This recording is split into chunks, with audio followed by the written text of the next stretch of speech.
बिस्मिल्लाहिर्रहमानिर्रहीम। जैसे कि हमने प्रीवियस लेक्चर में डिस्कस किया था इलनेस परसेप्शन, यानी कि हम डिफरेंट लोग इलनेस को परसीव किस तरह से करते हैं। अब इसमें हम देखेंगे कि वो लोग अपनी इलनेस को प्रेजेंट किस तरह से करते हैं।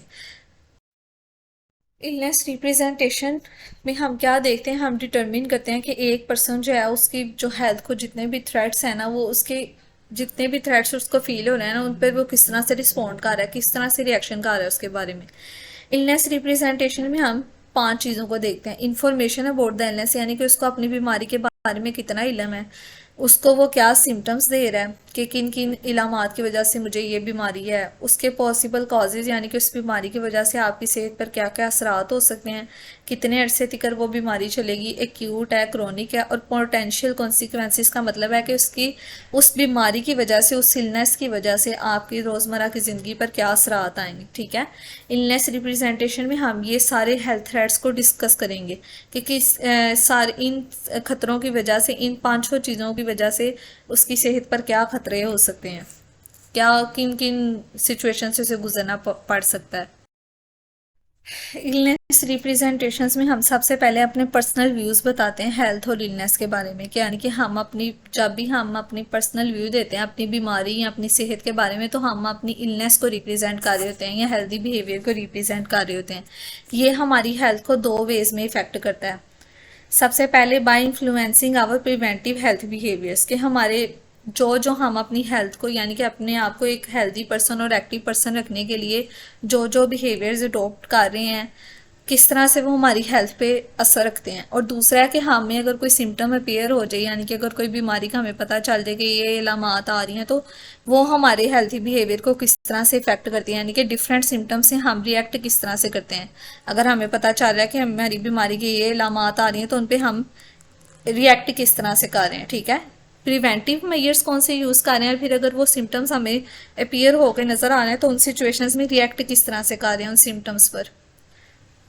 सबसे पहले इसके अंदर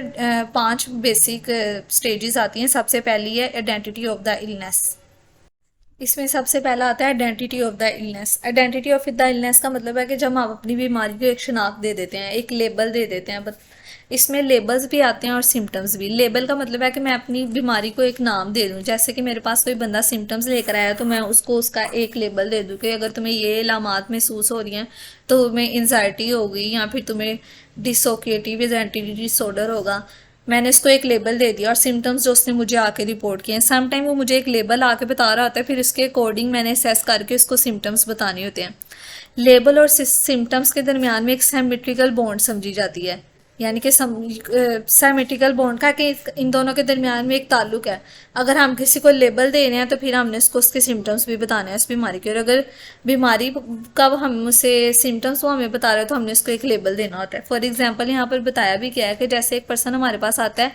जो जिसके पास सिम्टम्स होते हैं, हु हैज़ सिम्टम्स, यानी कि मुझे ये इलामात बता रहा है कि मुझे ये महसूस होता है, दिल में जलन होती है, कोई अगर हम मेडिकल इलनेस के बारे में अगर डिस्कस कर लें, तो मुझे जो है बहुत ज़्यादा शिवरिंग फील होती है, बुखार महसूस होता है, और वो कहता है कि मुझे इसका एक डायग्नोस्टिक लेबल दे दें, यानी इन इलामात के मुताबिक आप मुझे बताएं कि मुझे क्या बीमारी हो सकती है इन सिम्टम्स के अकॉर्डिंग। इसी तरह एक पर्सन मेरे पास आता है जिसको पहले से डायग्नोसिस दे दिया होता है, लेबल दे दिया होता है, वो फिर उस सिम्टम्स के बारे में जानना चाह रहा होता है, यानी कि उसको पता होता है कि मुझे ये बीमारी है। वो ये पूछना चाह रहा होता है कि मेरी इस बीमारी के साथ कौन कौन से सिम्टम्स हैं, कौन कौन सी ऐसी इलामात हैं जो मुझे महसूस होंगी, जो मेरे इस बीमारी के लेबल के साथ मैच भी करती हूँ, कंसिस्टेंट भी हूँ। इसकी एक विविड एग्जांपल हम इस तरह से ले लेते हैं। लिंडा बाउमन और उसके कोलीग्स थे, उन्होंने 1989 में एक स्टडी की जिसमें उन्होंने ये कहा, उसने रिसर्च पार्टिसिपेंट्स लिए जिनको उसने ये कहा कि उनको हाई ब्लड प्रेशर की बीमारी है। ठीक है, और उन लोगों को जिसको उसने वो सिम्टम्स रिपोर्ट किए थे, were more likely than other to report symptom commonly associated with this illness. जिन लोगों को हाई ब्लड प्रेशर नहीं भी था ना, उन्होंने भी हाई ब्लड प्रेशर के सिम्टम्स जो हैं वो रिपोर्ट किए, बिकॉज हालांकि वो हाइपरटेंसिव पेशेंट नहीं भी थे, फिर भी इसमें वो ये कहना चाह रहे हैं कि अगर हम किसी पेशेंट की डिजीज़ जब हमने लेबल देना होता है ना, तो वो भी हमने बड़ी केयरफुली देना होता है, बिकॉज अगर हम उसको कोई ऐसा लेबल दे दें जो उसको बीमारी नहीं भी है, तो उसको वो खुद को उस बीमारी के लेवल पे जाके उसके सिम्टम्स के अकॉर्डिंग सोचने लग जाएगा और अपने आप को बीमार महसूस करना स्टार्ट कर देगा। इसी तरह जब हमने उसके जो वो हमें सिम्टम्स आके बताएगा, तो उसके अकॉर्डिंग हमने उसको जो है वो उसकी बीमारी का लेबल देना है कि वो माइल्ड स्टेज में है, एक्यूट स्टेज में है, या क्रोनिक स्टेज में है, लॉन्ग टर्म स्टेज में चला गया उसकी बीमारी। कोई ऐसा स्ट्रिक्ट लेबल हमने उसको नहीं दे देना जिसकी वजह से अगर उसके अंदर वो बीमारी की अगर वो एक्यूट स्टेज पे था तो वो क्रोनिक पे चला गया स्ट्रेस लेने की वजह से। इसी तरह अगर हमारे पास अगर वो लेबल लेकर आ रहा है, तो फिर हमने खुद उसके सिम्टम्स को असेस करके उसके अकॉर्डिंग, अगर उसे किसी ने मेजर डिप्रेसिव डिसऑर्डर डायग्नोस करके भेज दिया, तो हमने ये नहीं कह देना कि उसे एमडीडी ही है। हमने पहले उसके सिम्टम्स को स्क्रॉल करना है, मे बी इसको डिस्थेमिया, मे बी इसको बाइपोलर डिसऑर्डर हो, तो हमने इसके सिम्टम्स के अकॉर्डिंग खुद असेस करके उसको लेबल देना है। लेबल गलत रिपोर्ट करने की वजह से भी आप इलनेस बिहेवियर की तरफ जा सकते हो। नेक्स्ट है कॉजेज। वजूहात क्या क्या हो सकती हैं। वजूहात उसने कहा एक्सटर्नल फैक्टर्स भी बहुत ज़्यादा हो सकते हैं और इंटरनल फैक्टर्स भी बहुत ज़्यादा हो सकते हैं। एक्सटर्नल फैक्टर्स में वो ये कहता है कि उससे कोई इन्फेक्शन हुआ था या कोई इंजरी हुई थी, कोई उसका एक्सीडेंट हुआ था। इंटरनल फैक्टर्स में जेनेटिक प्री डिस्पोजिशन, कि उसके टिश्यूज़ में कोई डैमेज आया, उसकी ब्लड क्लोटिंग हुई है एक्सीडेंट की वजह से, या फिर उसकी जेनेटिक्स में रन कर रही है ये बीमारी, यानी कि पहले पेरेंट्स को थी फिर बच्चे में आई है आगे से। ठीक है। एट्रीब्यूटिंग सिम्टम्स, यानी कि वो खुद कैसे अपने सिम्टम्स को एट्रीब्यूट कर रहा है। एट्रीब्यूट का मतलब होता है कि वो खुद किस तरह से अपने सिम्टम्स को परसीव करके आपको बता रहा है। वो अपने सिम्टम्स को एक्सटर्नल फैक्टर्स के साथ लिंक कर रहा है या इंटरनल फैक्टर्स के साथ लिंक कर रहा है। फॉर एग्जाम्पल यहाँ पर एक स्टूडेंट की दी हुई है कि जो टेंशन की वजह से उसके साल में बहुत ज़्यादा दर्द होती है, क्योंकि वो उस एग्ज़ाम की प्रिपरेशन कर रहा था। वो कहता है कि एग्ज़ाम की वजह से मैंने इतनी ज़्यादा टेंशन ली कि मेरे साल में दर्द होने लगी। उसके बरक्स दूसरा बच्चा है, वो उसको भी साल में दर्द हो रही है, उसको भी सेम वही सिम्टम है, लेकिन वो कह रहा है कि ये तो ब्रेन ट्यूमर के साइंस लग रहे हैं, मुझे ऐसे लग रहा है कि मेरे दिमाग में कोई ट्यूमर हो गया है। ठीक है। यानी कि डिफरेंटली तौर पर जो इंडिविजुअल या पर्सन, यानी कि फॉर एग्जांपल हम जो होते हैं अपनी बीमारी को डिफरेंटली, जो हमें इलामात अपनी बीमारी के बारे में पता चल रही होती हैं, उनको डिफरेंटली तौर पे एट्रीब्यूट कर रहे होते हैं। हम उनको खुद ब खुद फैक्टर्स सजेस्ट कर रहे होते हैं कि इस वजह से मुझे ऐसे हो रहा है या उस वजह से ऐसे हो रहा है। मे बी जो उसको टेंशन की वजह से वो कह रहा है ना कि मुझे हेडेक हो रहा है, कि मैंने एग्जाम की टेंशन है, मे बी उसको कोई फैमिली इशू हो, उसकी टेंशन की वजह से वो ले रहा है, लेकिन वो खुद ब खुद उस चीज़ को एग्जाम के साथ लिंक करके एट्रीब्यूट कर रहा है, तो वो उस पेशेंट के पे डिपेंड करता है। थर्ड है टाइम लाइन, के वो ड्यूरेशन क्या है, कि किस ड्यूरेशन में किस टाइम रेट पे उसने वो डिजीज़ को डिवेलप किया है, कितनी जल्दी डिवेलप किया है, कितने अरसे में डिवेलप किया है, कितनी जल्दी रिकवर किया है या कितनी देर बाद रिकवर किया है। फॉर एग्जांपल उसने 10 में से 4 पेशेंट्स लिए जिनको उसने हाइपरटेंशन का ट्रीटमेंट दिया, उसमें उन्होंने उन 4 पेशेंट्स को ये कहा कि जो वो ये उनको ये बिलीव दिया कि उनकी कंडीशन जो है बहुत एक्यूट है, बहुत नॉर्मल है, शॉर्ट ड्यूरेशन तक उनका ये जो हेडेक है ना वो रहेगा। इसके बहुत आम से फैक्टर्स हैं जिसकी वजह से उससे हेडेक होता है, और उसको ये कहता है कि ये एक सीरियस हेल्थ थ्रेट नहीं है तुम्हारी मतलब कि तुम्हारी सेहत के लिए को ज़्यादा अरसे तक ये कोई इसका नुकसान नहीं होगा। उसके बरक्स से एक कुछ पर्सनस को उसने कहा कि ये तो क्रोनिक इलनेस है, बहुत लंबे अरसे तक चलेगी, इसके बहुत ज़्यादा मल्टीपल फैक्टर्स हो सकते हैं, उसको क्लियरली एक्सप्लेन नहीं किया, और उसकी बीमारी को उसको इस तरह से प्रेजेंट किया कि ये तो तुम्हारी सेहत के लिए बहुत लंबे अरसे तक बहुत बहुत सीरियस प्रॉब्लम्स क्रिएट कर सकती है। तो जिन उसमें ये वो बताना चाह रहा है कि जो लोग जो हैं जिनको हम ये बिलीव करवा देते हैं कि उनकी जो बीमारी है वो एक आम सी है, उससे उसकी ज़िंदगी पे कोई असर नहीं होगा। फॉर एग्जांपल हम कैंसर पेशेंट्स के साथ ऐसे ही करते हैं कि हम उनको इंकरेज करने की कोशिश करते हैं। इसी तरह उसने कहा कि जिन लोगों को हम ये कहते हैं कि उनकी बीमारी कुछ थोड़ी देर के लिए है, तो वो बहुत जल्दी ट्रीटमेंट से बाहर निकल आते हैं, बहुत जल्दी रिकवर कर जाते हैं, एज़ कम्पेयर टू उन लोगों को जिनको हम पहले ही ये कह देते हैं कि तुम्हारी तो बीमारी बहुत लंबे अरसे तक चलने वाली है, तुम्हें तो बहुत अरसे तक हॉस्पिटलाइज रहना पड़ेगा, या ये सारी उसको प्रिवेंटिव मेजर्स लेनी पड़ेंगी, तो फिर जाके तुम ठीक हो गए, it's a very time requiring process. तो उस वजह से भी वो जो डिज़ीज़ है ना वो सीवियर स्टेज पे चली जाती है। अगर वो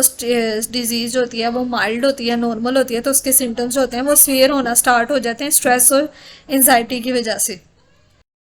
फोर्थ है कॉन्सिक्वेंसेस के कौन कौन सी वजूहात हो सकती हैं। कॉन्सिक्वेंसेस हालात जो होते हैं वो फिजिकली तौर पे भी हो सकते हैं कोई, यानी कि फिजिकली तौर पे कोई डैमेज हो जाए उसकी बॉडी में, सोशली भी हो सकते हैं, इकोनॉमिक भी हो सकते हैं। ये तीनों उसकी जो हमारी इलनेस बीमारी है ना उस पर इम्पैक्ट रखते हैं। फॉर एग्जाम्पल उसने ये कहा कि अगर हम रोज़मर्रा की ज़िंदगी में कोई सिम्टम्स को इग्नोर कर रहे हैं कि ये जैसे कि उसके मसल्स में माइनर पेन उसे फील हो रही है, यानी कि जो डेली बेसिस पे वो वर्कआउट कर रहा है उसकी वजह से उसके जो पट्टे हैं ना उसमें थोड़ी बहुत से खिंचाव महसूस हो रही है, जिस दिन वो ज़्यादा काम कर लेता है तो उसकी वजह से उसकी जो डेली लाइफ जो है वो डिस्टर्ब हो रही है, तो वो उन सिम्टम्स को क्या करता है, इग्नोर कर देता है एज़ कम्पेयर टू वो सिम्टम्स जैसे कि उस जिसकी सिम्टम्स की वजह से, जिन इलामात की वजह से उसकी सेहत पे बहुत ज़्यादा गहरा असर आ रहा है, बहुत हार्मफुल इफेक्ट आ रहा है, फिर भी वो उसको इग्नोर कर रहा है। जैसे कि उसको सीवियर मस्कुलर पेन हो रही है, बहुत ज़्यादा पट्टों में खिंचाव महसूस हो रहा है, फिर भी वो उस बीमारी को यानी कि उस अनहेल्दी बिहेवियर को इग्नोर करने की कोशिश कर रहा है, सिर्फ इसलिए कि अगर वो मजदूरी नहीं करेगा तो उसको पे चेक नहीं मिलेगा, यानी कि अगर वो काम नहीं करेगा तो उसे पैसे नहीं दिए जाएंगे। तो ये कौन सा इम्पैक्ट आ रहा है यहाँ पे, इकोनॉमिक इम्पैक्ट आ रहा है कि वो फाइनेंशियली तौर पर अपने आप को सपोर्ट करने के लिए वो क्या कर रहा है कि अपनी इलनेस को इग्नोर कर रहा है। ठीक है, इसी तरह उसके सोशल और फिजिकल कॉन्सिक्वेंसेस भी हो सकते हैं। लास्ट है कंट्रोलेबिलिटी, कि हमने अपने बिलीव्स को अपने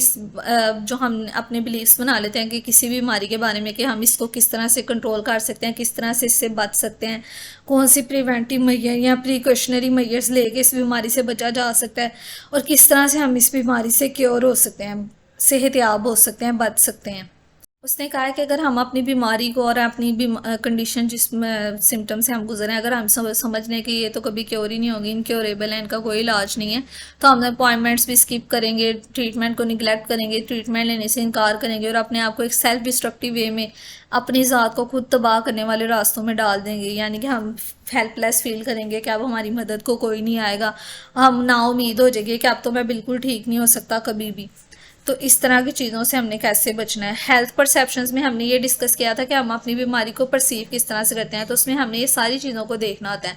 कि हम किस तरह से अपनी बीमारी को लेबल दे रहे हैं, किस तरह से हम उसके कॉजेज़ को एक्सप्लेन कर रहे हैं कि इंटरनल कॉजेज़ हैं, एक्सटर्नल कॉजेज़ हैं, क्या उसके कॉन्सिक्वेंसेज हो सकते हैं, किस तरह से हम अपनी बीमारी को खुद कंट्रोल कर सकते हैं। तो इलनेस परसेप्शन में हम परसीव करते हैं और इलनेस रिप्रेजेंटेशन में हम अपनी बीमारी को खुद रिप्रेजेंट कर रहे होते हैं कि हमें अपनी हेल्थ को क्या सीरियस थ्रेट महसूस हो रहे हैं।